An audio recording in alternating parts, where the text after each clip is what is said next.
Good evening. You're watching or listening to Redwood Wonk. My name is Eric Kirk. I'm with David Frank. We are talking national political news of the day. We're going to start with the letter that ex-former President Donald Trump says that he has received of a possible pending indictments, or at least intent to indict or bring to the grand jury.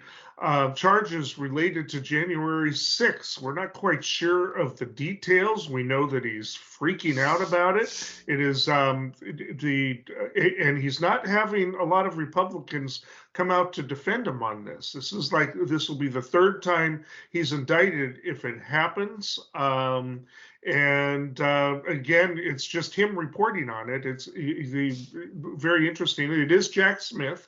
It is the Jack Smith investigation. It came in the wake of a lot of other news where he was trying to get investigations shut down, trying to get his civil trial, moved to federal court. He was trying to flatter the judge in Florida to get the other court case, the current court case there put off. Made all kinds of a lot of court activity this week, but this seems to be the biggest news. Real quickly, there are a lot of theories as to what the charges are going to be. Again, because it's Trump reporting and not a lot of commentary from Jack Smith or the Department of Justice. The speculation is conspiracy to defraud the United States by trying to apparently claim that I'm not quite sure exactly why the fake elector schemes, and we'll talk about that a little bit too, because within a day in Michigan, the attorney general there have indicted 16 Republican activists who presented themselves as fake electors because Joe Biden had won Michigan, but they were being presented there as part of the plan to be basically designated the electors if Trump's plan had somehow gone its way, if Pence had refused to recognize the electors. And, we've been through Eastwood's plan. Deprivation of civil rights claims is a possibility, tampering with a witness, obstruction of official proceeding, conspiracy to make a false statement, and even insurrection are possibilities, which would be really interesting. Republicans are not rushing to defend him, which is very interesting. They're holding back. DeSantis made a comment about how Trump should have been more forceful in suppressing the insurrection on January 6th, being kind of wimpy as usual. But I noticed that Trump, when he had his town hall, didn't attack DeSantis. I mean, there might be a little bit of quid pro quo there, political going on. I don't know.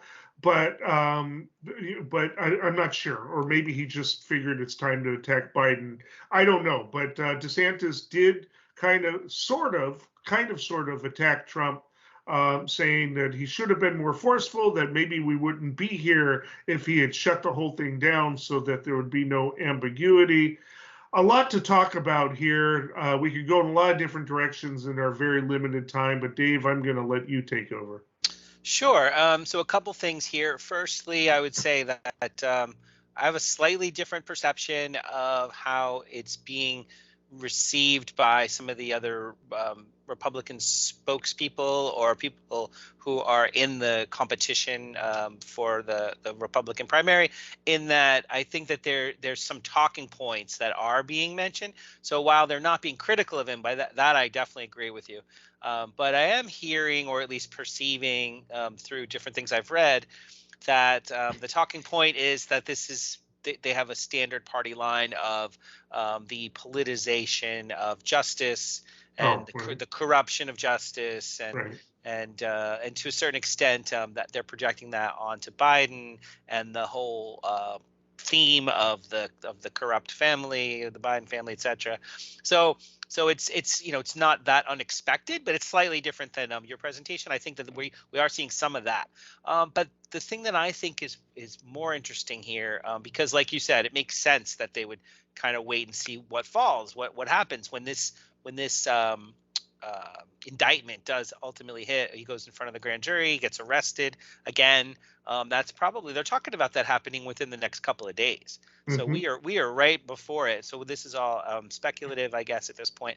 But I think that the most telling and important and interesting piece of information out there currently, pending the real charges, the actual charges rather, is that Just Security last week posted a memo called the Model Prosecution Memo, and apparently this was done by a bunch of like really experienced prosecutors, federal prosecutors. Basically, they did the work publicly that they know the Justice Department is doing privately, which is to come up with a list of all the pros and all the cons of each of the charges and carry that through. I think it's a 200, almost 280 page document.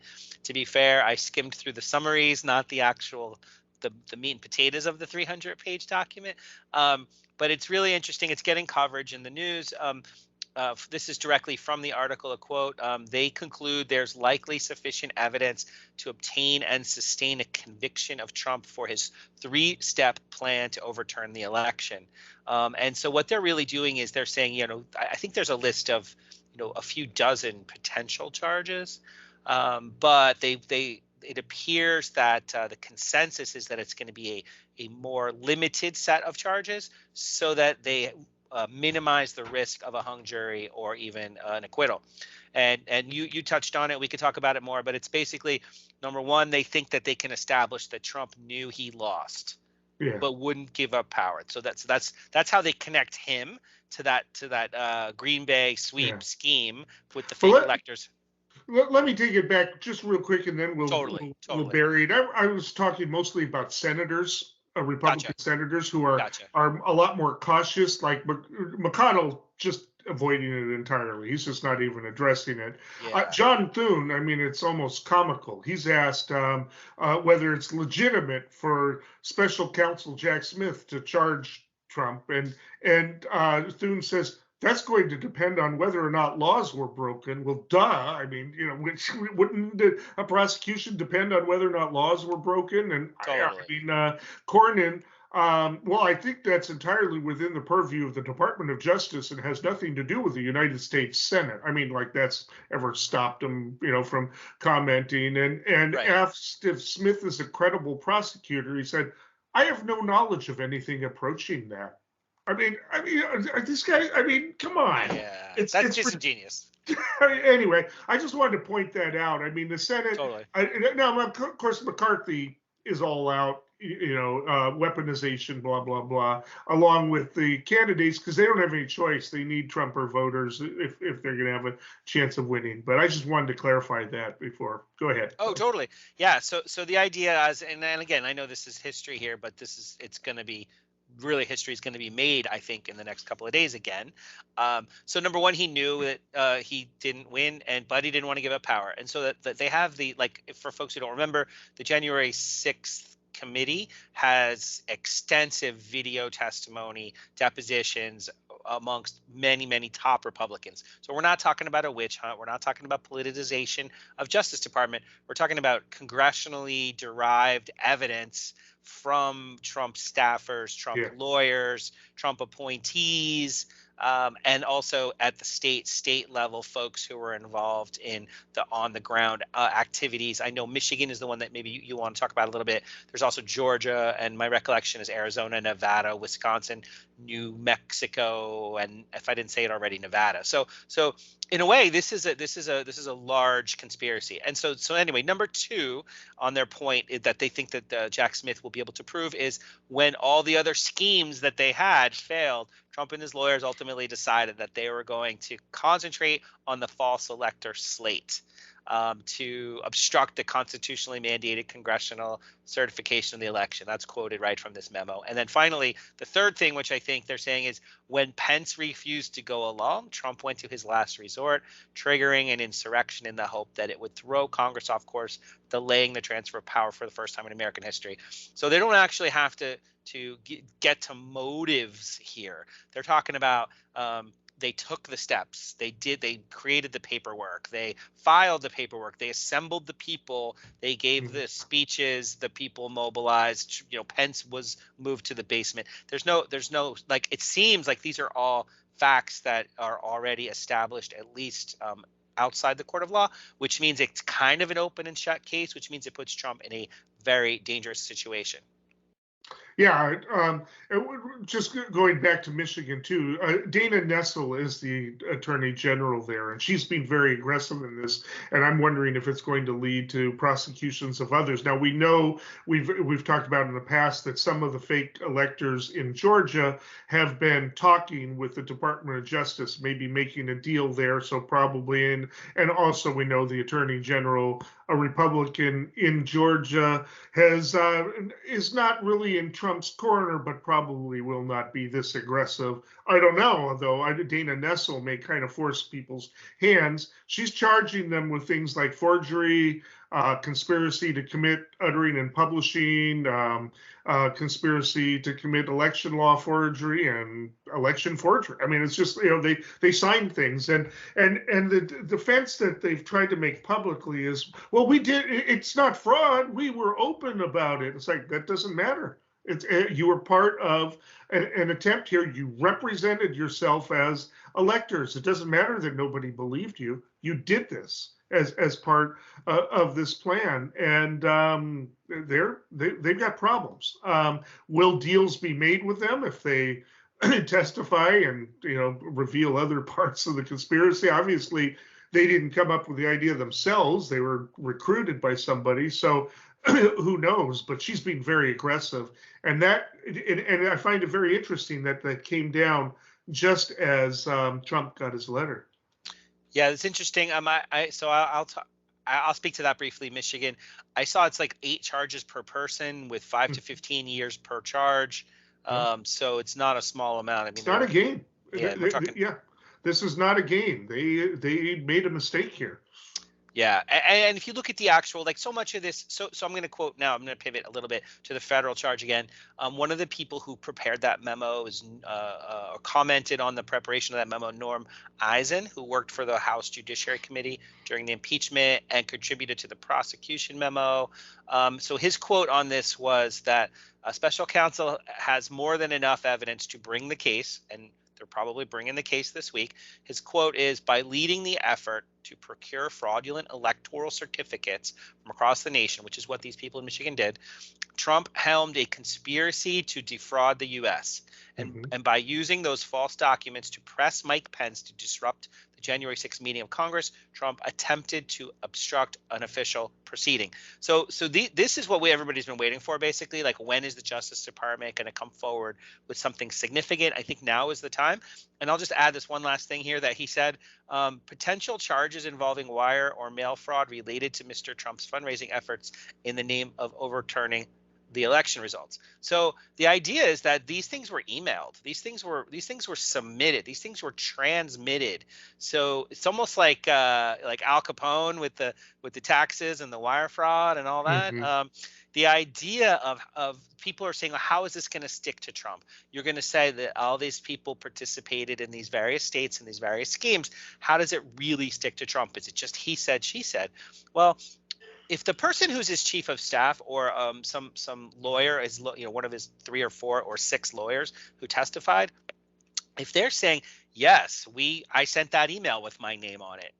Did you send it on behalf of the president? Yes, I'm the president's lawyer. Like, that's it. Like, this was sent on behalf of the president's office and the president in flesh. Like, this happened. Like, the emails went back and forth. The people, like, these things happened. I think it's kind of open and shut. And so that's we could talk about what this means, but I mean, honestly, this is what I think everybody's been waiting for. And the question is, will Trump try to go to court? Will he try to like stretch this thing out? Will he try to make it go on beyond the election in some way, hoping that he wins so that he can flip over the Justice Department and somehow scramble the case against him from the inside? Of course, that's his strategy. But then the question is, maybe it's the case that the special prosecutor will be able to move things forward quickly enough to corner the president and put him in a position where he is realistically having to choose between potential jail and an arrangement. I mean, a lot of questions. Are people going to keep sending him money for this? I mean, it's is he going to? He's having a hard time finding attorneys for all this kind of stuff, and we still don't even have the Georgia indictments, for the interference down there. If he's overwhelmed, and there was an article in Politico where apparently Republican strategists are in private discussing, saying can't defeat Biden with all of this baggage. We can only basically attack it as political so many times before that looks ridiculous. So it's especially as the evidence comes out in every one of these cases, not to mention the civil suits. I mean, he's got problems, and yet he's still ahead in the polls. DeSantis is sinking. Tim Scott is like about to do, well, his PACs are about to do a big ad drop in several states. We'll see if he makes a move, but it's just looking like there's just this insistence on backing him, anyway, we can go on. We will be talking about this again. We'll know more soon. This heat dome is blanketing a large portion of southwestern U.S., including parts of Texas, which are under a heat advisory today. Here in Houston, the high could reach 44 degrees. Extreme temperatures that are pounding down on California, Nevada, Arizona, and even Florida. In addition to having extremely high temperatures on land, we're also having really high sea temperatures. And so some of our long-term monitoring sites here off of Miami are starting to show signs of early coral bleaching. And these reefs rarely recover, decimating entire ecosystems if they die. It's not only in Florida. Something like 40% of the planet is seeing a marine heat wave right now. In Canada, heat warnings are stretching into the Northwest Territories, and weeks of warmth have fueled wildfires. All right, we haven't really experienced it here in Humboldt County, at least not on the coast as much, but California and other parts of the country have experienced some heat-breaking record. Death Valley didn't quite get to its actual record. It has a record of 134, which actually is scientifically disputed as to whether or not that was an actual accurate measurement way back in the 20s. But it did get as high as 128. There's heat all over the place. There's concern about the temperature of the waters off of Florida. We've got flooding in Vermont, which some people are arguing is related to the climate change, and yet, and we've got the politics of it, but it's and we have a panel of Republicans, a whole that are shrugging basically, even though some of them have actually implemented policies that were, as governors or whatnot, that were geared towards climate change. But you would think that with everybody sweltering in some of those states are red states, the South, and the rest, you would think that, with what is happening with people, some people having major health problems, and these are serious issues as we are. I believe that there were 3 days in a row of the hottest days on record in several key places in the United States. Are people's physical experiences going to affect the politics on this? And it just boggles the mind. It's kind of like when we have a gun death, massacre, there's always the inevitable discussion that we have. Right-wing politicians saying thoughts and prayers, left-wing politicians mocking them for it, scramble, let's get some real gun control this time, Republicans accusing the Democrats of politicizing the massacre, blah, blah, blah. We have that flurry, but this isn't even, we've have this physical experience across the nation. And around the world. Around the world, right. But it doesn't seem to be stirring a national political policy debate about this. It's just, it boggles the mind to me that we're not even discussing it. And of course, the official Republican line is it's all just natural cycles. It'll end in a few years, and we'll be back to normal, and blah blah blah. And people were pushing the Ice Age theory back in the early 70s. By the way, it's not true that people who are now pushing the warming were pushing the Ice Age back then. There were a team of scientists who went into LBJ's office in 1965 talking about their concerns about heating. There were climate people who thought maybe we were going into an Ice Age. It is not the same people. They love to say that. Oh, and it was something also that they were talking about mega trends with the Ice Age. I just want to say a little bit about this because you hear this all the time, and the media ran wild with it. People weren't saying that we're going to all of a sudden end up with snow, in the Sahara. It was just, this was not going to happen. But we've been talking about this for decades. You can find, books on it dating back into the mid 70s. We are now experiencing it in full physical, in many different ways and manifestations, from fires, and yet there's just not a lot of political will to even push it as an issue. Of course, the Republicans dodge it altogether, and the Democrats don't seem to be saying, look, go outside. You're in an air-conditioned building right now. Step outside and tell me this isn't real. I mean, what will it take, Dave? Yeah, I mean, this is. I'm glad we were talking about this because it has come up as recently as a few days ago on other outlets. I want to point to Democracy Now! Had a guest named Jeff Goodell, and he wrote a book called "The Heat Will Kill You First," and his firsthand experiences prompted him to do some research. And there's a lot of really interesting takeaways here. But the thing is that we are on the precipice of hospitals needing to take on, if, say, for example, there's a power outage. Like Elon Musk said, we're going to need 3 times more power than we currently have when we fully electrify our economy.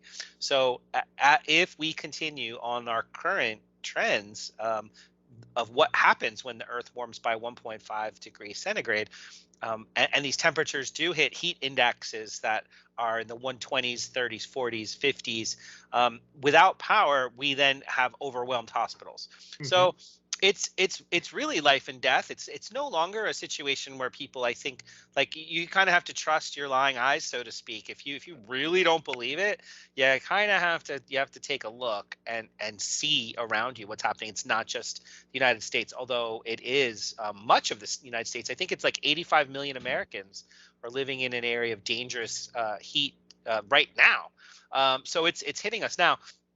But there's one key thing I thought was really important is they said, yeah, we had these models and we could predict that we would expect a general average rise over time. And it's not the question you've asked is, what's it going to take, or when are we going to really notice and pay attention? One of the things that really impacts people, I think, in a way that wasn't predictable, according to the experts, you've got places like British Columbia where there are no climate models that predict you're going to see 120 degree pockets of 120 degree temperatures that far north. Right. So it really is you can't just dismiss it and say, oh, sea level rise is only the coast. Increased temperatures a couple of degrees, yeah, that's only going to make it unbearably hot in hot places. But in fact, there are places that have no history of these types of temperatures. So anyway, I think that it's this And combination. It adds up. I just think it adds up. right. And even just without, okay, we've got these extreme heat events, what they are experiencing in a lot of places in Canada and some of the other places, so the lack of snow. Ski resorts having to close down in Europe. I'm not sure if that's happening in Canada yet, but because they just don't have enough snow for it. So, I mean, And fires and floods. Yeah. Yeah, it's all the above that's really impacting. And so I guess one of the things I'd like to say here too is that once you make the case in a compelling way, like I've talked to conservatives, I've talked to Republicans, I've talked to climate deniers, and I think now some of them are kind of like, okay, maybe you're right, we're screwed. But then that's it. They're like, okay, we're screwed. And so then there's that defeatist mentality too. So it's almost like you can win the argument pretty quickly or be convincing somewhat in the short term, but we still have to now coordinate activity. And I think not to change slightly from national politics, but John Kerry just came back from a trip to China. And China produces, so they produce over 30% of the world's carbon emissions. Yeah. And they sent him home with no new agreement. And the big takeaway was that they're dealing with climate in their own way. And that means a lot of things. But really, realistically, the United States, if you look at the last 150 years, the West writ large, the United States in particular, we've contributed the most to the total carbon amount in the atmosphere. And China's saying, hey, we're modernizing. We need some time to catch up. So, then maybe that's an excuse, but they're still producing new coal power plants on a monthly basis. Yeah. So they're still adding to the problem. And I would just, I think it's important to mention China is already also producing more green energy technology annually than the whole rest of the world combined, between wind and solar and hydro. So they are in all of the above. They truly are in all of the above, and nuclear. They're doing it all. And their position is, why don't you guys get your house in order? Why don't you talk to your coal industry and your fossil fuel industry and get your ducks in a row, and then come back to us with something that we can actually all agree on. And I think it's in everybody in the coal, in the energy sector, it appears to be in their best interest to delay. And China's kind of on board with that also. But it's clear that the climate is currently closely linked to the overall tensions that we have with China. They don't want to hear from us on anything. They don't want to de-link presently. No, I mean, it gets into really complicated politics too, as we're talking about offshore wind, right? Which is a big part of Biden's reduction of emissions plan, but it's having opposition because of about 200 whales that have died due to the sonar involved in the construction. In theory, we don't even know if that's the case, right? But they talked to some of the climate people, the oceanographers, and that are saying, those 200 whales are nothing compared to the whales that will die off if we're killing they're destroying their habitat with warmer water. It's just you don't grasp the scale here, and they see it as NIMBY. People don't want to have to look at these things off the shore of New Jersey where this one particular thing is done. And I mean, if not wind, what? I mean, I personally, I'm actually reconsidering my lifelong opposition to nuclear power. I've said that. I knew you were going to say that. Yeah. And especially since the technology itself has changed, that there are a lot of developments that maybe it's not as dangerous, doesn't generate as much waste, that we can have smaller plants, that don't generate the plutonium, which means it won't get the military subsidies. But it's just there's a lot of complex stuff there, but the risks, we've had nuclear power, and we've had a few accidents, but the catastrophic, put it all combined, just don't go on the scale. I think we need to, I think that environmentalists need to loosen up a little bit on some of the other technologies to allow this to happen, including locally here. We've had 2 wind projects proposed. Environmentalists in coalition with NIMBYs, defeated the first 2. we don't, we're thinking that this offshore one may or may not happen, and I want to have all the details too. I don't necessarily say that we should just, sign off on it, but really think in terms of the big picture here, not just, that it has this impact. Yes, it kills birds. Windmills do, but the birds that died in the Exxon Valdez oil spill exceed all of the deaths of all of the windmills across the country for decades to come. So it's just in scale, and we in the progressive communities need to really change the way we discuss these issues, I think, to really give a sense of urgency to this. And then anyway, it's just, but I'm just not seeing it here. Nobody wants to talk about this this weather. There's some argument that this week in heat wasn't related to it, but the fact that it's happening more often, and that the temperatures are breaking records every year, in terms of the long term and the short term, it's got to spur some sort of policy discussion. But I don't even think it's going to make it very much into the presidential candidate debates. I'm glad you brought it back to that, because whether you're talking about the infrastructure funding, act, or the Inflation Reduction Act, the funding there, we're talking real money. Many tens, if not hundreds of billions of dollars have been dedicated to making investments in these areas. And we're not really, I call it a lack of leadership. I just don't see a public discourse about how all leaders, all experts say we need an all of the above plan. The things that we don't really necessarily like to talk about, we have to be willing to talk about. But there are things that are really interesting and inspiring, and young folks, I think, would benefit from hearing about things like the what's it called, sodium liquid metal batteries. Yes. So there's technologies on the table right now that we could develop and scale, because everybody says, well, if you have solar and you have wind and you have geothermal and you have hydroelectric and you have all these green energy, but they're not, it's not enough. You're going to need non-peak reserves. So we have the technology to capture this energy. People are saying we need the batteries to evolve. It seems like it's potentially there. Also, it's like an arms race. There's a lot going on there. I read an article recently entitled 10 Potential Alternatives to Lithium. Exactly. That are developing. It's happening. Yeah, and then also with electric cars being there's 250 million cars on the road, but there's less than 10% of that is heavy industrial vehicles, but those heavy industrial vehicles produce a third of all carbon.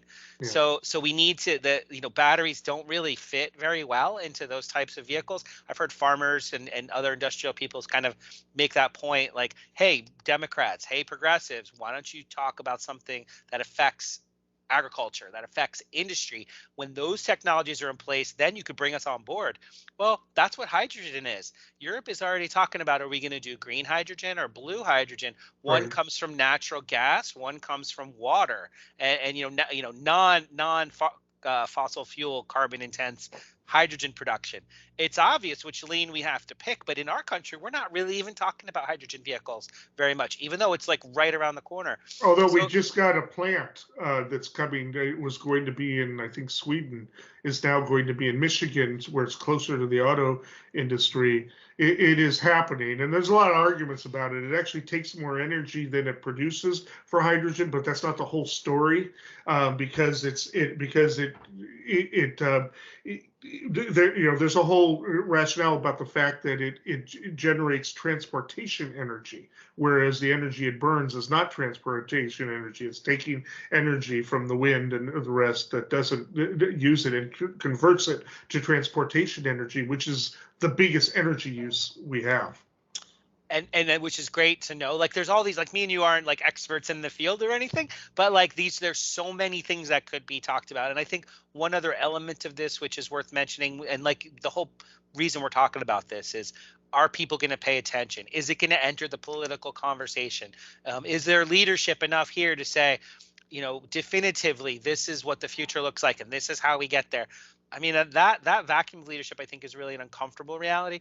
But with getting back to nuclear, like you said, I've seen, God knows how many hours of different symposiums and TED Talks, and there are literally many, many, many thousands of people around the world who've been working on advancing nuclear technology. The current nuclear power plants we have in our country, we're talking 40, 50-year-old designs. Yeah. That's Gen 1. We're at Gen 5. So let's talk about Gen 4 and Gen 5 in the future, and hopefully people will start to be a little bit less fearful. Well, we'll probably be talking about this in different contexts in the future. There's definitely some policy battles going on. I just wish there was more of a public debate about it on the national level, but we'll see.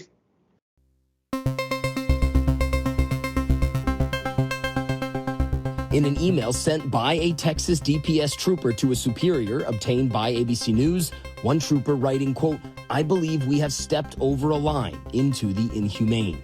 The trooper recounting a patrol where they came across a large group of migrants, including small children and babies, writing, quote, "We were given orders to push the people back into the water to go to Mexico." Adding, when they expressed concerns of exhaustion and drowning and contacted command, they were again, quote, "given the order to tell them to go to Mexico." When you're looking at the wire, when you're looking at these floating devices, to be frank with you, that is a death trap. There is absolutely no consequence that would ever discourage desperate human souls who are willing to sacrifice their lives for the hope of the American dream.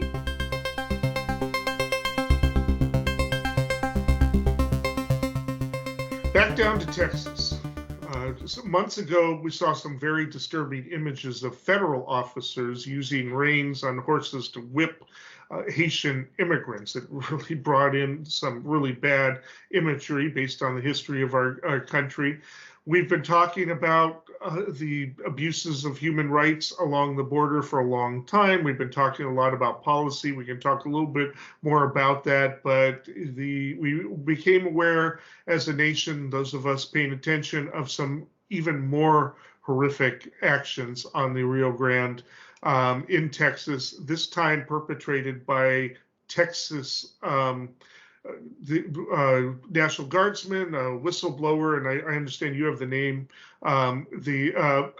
has revealed that under orders, I believe, from Governor Abbott, that they have on the northern side of the river razor wire to prevent people from leaving Rio Grande, and that they've got officers literally shoving people back into the water, including children, as they try to get on land. Policy is not to offer them or give them water or anything, after they've swum across, or assist them in any way. I mean, it is just cruelty at its best. It is at its worst. It's, there are talks of pushing for federal charges against the governor on this, so as well as individuals involved for taking and following those types of orders. It is horrific.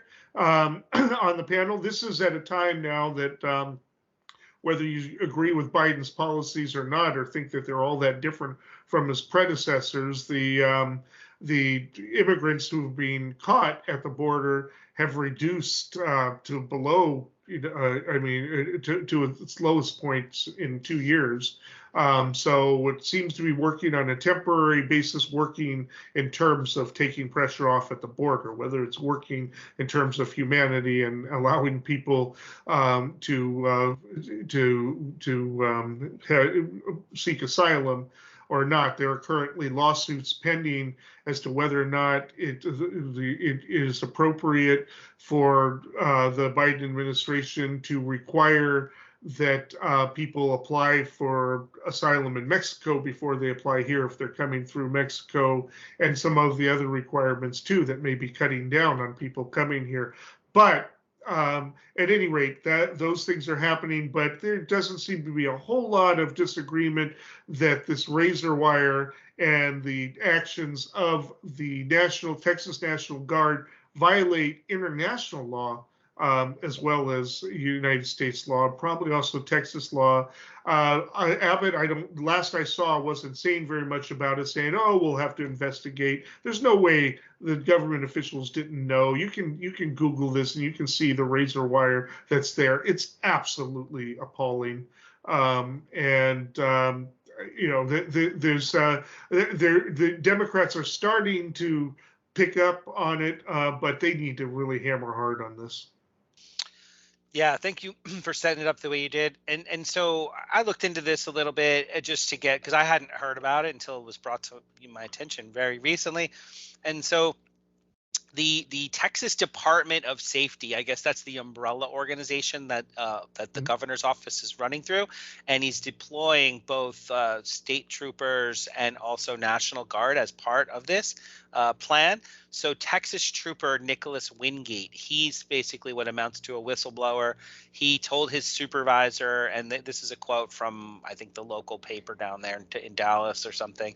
Actually, I looked at a few, but that upon encountering a group of 120 migrants on June 25th that had children and mothers nursing babies in Maverick County, a border county in Texas, he and another trooper were ordered to push the people back into the water to go to Mexico. And I guess with him, once that happened, he decided to log 38 encounters that he had, the next 38 encounters he had on assignment through July 1st. So June 25th through July 1st. And then he submitted this as, fundamentally inhumane. Mm-hmm. And we'll go through some of it a little bit more, but the pushback from the state Texas Department of Safety is that they are going to investigate, because this worked its way up the chain, obviously, and it went public. Probably more so why they're investigating it. But the department says, look, they have no directive and no policies that instruct troopers to do these things that were identified. For example, withholding water or pushing people back into the river. But one last detail here, not to sensationalize it, but I think that it was in the complaint, and it's like you said, it's surely going to be involved in lawsuits soon. Because even if it's not in the official policy of this, it's a $4 billion program that Abbott has put forward, known as Operation Lone Star, and it's to defend the border, basically. Yes. And when asked about it, a lot of different Republican sort of apologists for this program, including elected officials, what they're saying is, well, if the Biden administration did a better job at the border, then Abbott wouldn't have to do this. Yeah, let me just put that on there. Here's a quote. Andrew Mahalaris, I'm not sure if I'm saying that name right, Abbott spokesman, says that he's not received any communications from Biden administration, and he did not respond to questions about whether Texas was violating the treaties or skirting or permitting requirements. Wouldn't respond to that. He instead attacked Biden. The absence of razor wire makes the job of the Texas National Guard soldiers and DPS troopers more dangerous and difficult, he said in a statement. The real problem is that President Biden's open border policies have unleashed chaos on the border that's unsustainable. So total deflection. And then Abbott didn't respond to any questions about it. They just issued a statement as to whether or not troopers were being told to push migrants back into the Rio Grande. They just issued a statement. No orders or directions have been given under Operation Lone Star that would compromise the lives of those attempting to cross the border illegally. That's not an answer to the question as to whether or not they're being shoved back, refused water, or any of the other allegations that are in violation of international law. Like you said, in violation of international law. So we're not just, this isn't the funds involved here are the same funds. It's the same program that Abbott has used to send migrants to other cities, sanctuary cities around the country, which I would consider, and not that it matters what my take on it is, but in reality, that's kind of a political stunt to take a group of migrants and just put them on a bus to some other city. They're doing it. If it's not spite and ignorance, it's stunt. So it's not really solving the problem. It's not helping the solution. But more to the sort of illegality of it and the inhumanity or barbarity of it, which a few elected officials have said, is that we're talking. I looked at some pictures of what they're doing is, so they have these like floating buoys that prevent people from passing them, and they've got razor wire and like fencing and netting underneath it in some cases, and then there's razor wire on top of it so that you don't go over it. And the logic here, I guess, is that, hey, we didn't do this to them. There's something wrong with them because they tried to push through the razor wire. Right. So it's not us, it's them. The border is the border. They're not supposed to be there. If they run themselves into this razor wire, that's their fault. Yeah, but we need to point out that some of the razor wire is actually submerged with buoys. Now they're saying that the buoys make it visible, but as the water levels increase, the razor wire is not going to be visible. And according to the whistleblower, one 19-year-old pregnant woman was caught in the razor wire while undergoing a miscarriage. And that's the claim anyway. So we've already had that happen. If they don't see it, it doesn't even have a deterrent effect, for crying out loud. It's just cruel. Yeah, I mean, it's not something, like I said, to sensationalize, but the logistics of it here is that they're being told, provide as little support as you can to the suffering people.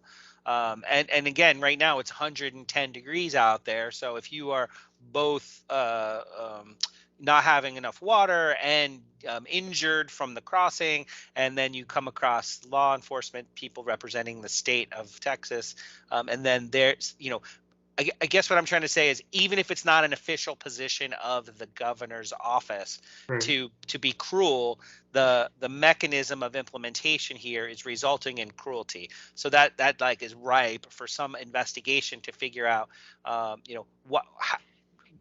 what can we do differently? So in his complaint, in his email, Wingate wrote, in quotes here, this is from him, "We need to operate it correctly in the eyes of God." So in other words, the standard isn't, was it part of the formal policy of Abbott? The standard isn't, are we mad at Biden's immigration policy? The standard is, what are we doing to humanity here?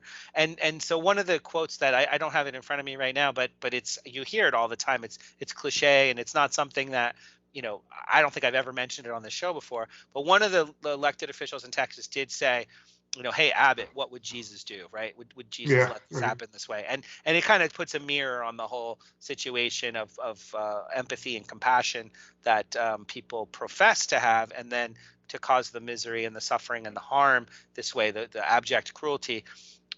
It's pretty awful. And just to be clear, the email includes photos of migrants in which staples were required to close lacerations. Thank God nobody was killed that we know of, but I mean, it's serious. It is injuring people, and I suspect that the injuries are happening to people where it's submerged rather than just sitting along the side. Again, we need a lot of details. There needs to be a detailed investigation. I believe that that Mexico is actually investigating this, but there needs to be a detailed federal investigation and a prosecution going to the top. But that's, I just, good luck with that. I think DHS will be involved at some point. And again, this is something that really didn't meet the rise to the national radar until recently. But at least to my mind. And so again, I thank you for bringing it to my attention. But when I looked into it, I saw that this was deployed. They started deploying this a long time ago.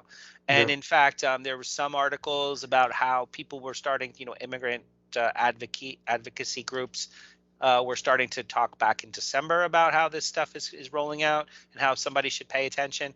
But then as you look further, like even back in 2017, there were contractors like proposing things like this, saying like, oh, as long as, we might not build the wall the whole distance, but we could certainly put some obstacles in the way, like razor wire. So it's been germinating in the mind of the immigration fear mongering for a long time, and now it's been rolled out as if we, like Berlin or Hungary or some other kind of condemnable leadership. Yeah. Now the White House has condemned it. They did say they were atrocious, and they've called upon Texas to withdraw them. Quite frankly, I think they this is going back to the civil rights era. I think they need to send to basically appropriate the National Guard, because it is National Guard, and send them in to remove it and arrest anybody involved who gets in the way. I mean, it needs that type of dramatic action, in my opinion. To me, this is just beyond the pale. It's just we're hearing about other abuses on there, but this isn't Border Patrol. This is Texas, and this is Abbott going off the deep end. He's been, making this his all the game playing and the stunts about sending him and DeSantis sending migrants to other cities and the rest. Okay, that's one thing. I mean, that's using them as tools, but he's just completely showing that he doesn't even regard migrants as human beings. I'm not usually, saying things like this, but he does not regard them as human beings. This is not something that would be done to people that you regard as human beings. There's just no excuse for this. Just to describe the equipment, I think, and not to belabor it or sensationalize it, but I just looked up one of the AP links to like what is the system that's in place. It's 1,000-foot above river and below river system connected with webbing that goes to in the middle of the Rio Grande that anchors to the riverbed. So it's obviously also an environmental problem. It's not something that ought to be there. And again, it's so part of our show, part of the reason that we cover stuff like this is because we talk about the political implications. Yes. And I think, not to extrapolate out too far, but there are, there's in the Donald Trump led Republican Party, there are two governors who kind of are very prominent in their sensationalism, following MAGA principles, and it's DeSantis and Abbott. And on the DeSantis side, I mean, he's got his 20% popularity, and I think he's stalling. And we'll talk more about that in another time. But he's stalling both in terms of popular support and financial support. So nationally, that flavor of politics is not it's not expanding, and possibly it might even be regressing. But then the Abbott side of it, he's not a national figure in the same way, quite the same way as DeSantis, because he's not running for president. But when it comes to the culture war, the hot button topics that get lots of press amongst politically active base of the Republican Party, and also there's a subset of the House members who I think are there's a little bit more extreme, the ones that kind of held up the Matt Gaetzes of the world and the Marjorie Taylor Greenes of the world and Lauren Boebert, and there's probably a dozen of them or so, maybe 9, I don't know exactly, but this is the sensation, like this extreme politics. This event in Texas, this wall, this is the type of thing that shines a light on the ultimate where they go when the culture war is its own end. And I think that we're gonna see more light equals less support. Just as a last minute, according to the Houston Chronicle, he spent $3 billion on razor wire and border wall building. $3 billion out of the Texas budget. Eeny, meeny, chili beanie, the spirits are about to speak. Are they friendly spirits? Friendly? Just listen. This brings us to predictions. Dave, what do you have for us? So Republican New Hampshire Governor Sununu recently announced he will not run for re-election in 2024. And for folks who don't know or not familiar, he's the son of former governor of New Hampshire, who was also the President George H.W. Bush's chief of staff. Governor Sununu is credited with being a pragmatic, straight-shooting moderate. And for example, you and I have talked about how when he has chosen to not run for the Senate, it was because the GOP party's policy portfolio is more about blocking progress than proposing positive solutions to America. So now that he's not running for re-election, he's available on the national stage. Potentially, he could be a VP running mate for one of the hopeful GOP candidates jockeying for position behind Trump. And now, especially given that DeSantis's culture warrior candidacy has achieved limited levels of support, my prediction is that Governor Sununu's presence could bring vitality and credibility to any one of the candidates waiting in the wings as the best of the rest, and that in the coming months we could see him align with whoever ends up emerging as the most serious challenger to Trump. Interesting. He could have been a senator, definitely. Well, I'm going to play off of your prediction last week, in which you predicted that Manchin would not be running on the no labels ticket. This, of course, is speculation of a third-party run of a centrist for the president. It has Democrats, of course, being anxious about it, but Democrats were also anxious about the idea of Sinema breaking free from the party, and yet all three polls taken in Arizona so far show that it actually helps Gallego, the prominent Democrat who's running in the primary, if Sinema is in the race, because it draws more from the Republicans, especially if somebody like Carrie Lake is running. And I predict that they are going, even if he doesn't run, they're going to start polling nationally to see, with speculating if Manchin is going to run, and it's going to show that it would actually benefit Biden if Trump is the nominee.